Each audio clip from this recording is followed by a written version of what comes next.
The first step is to open your CapCut project. Then what we're gonna have to do is simply choose where we want to create this zoom in and out effect. So as you can see, I have this line on my timeline. So I want to start right here. Now we just have to select our video or image, and then on the right side, what we're gonna have to do is simply use these keyframes. So simply click on add keyframe where it says transform, and then we just have to move a few frames.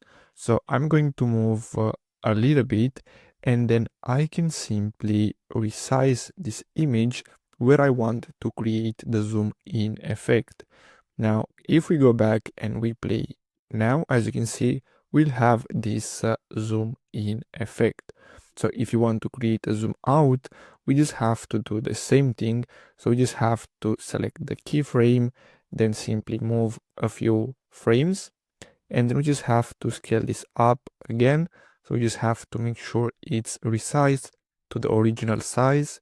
And basically now, if we go here, as you can see, we'll have this zoom out effect. So basically that's all you have to do.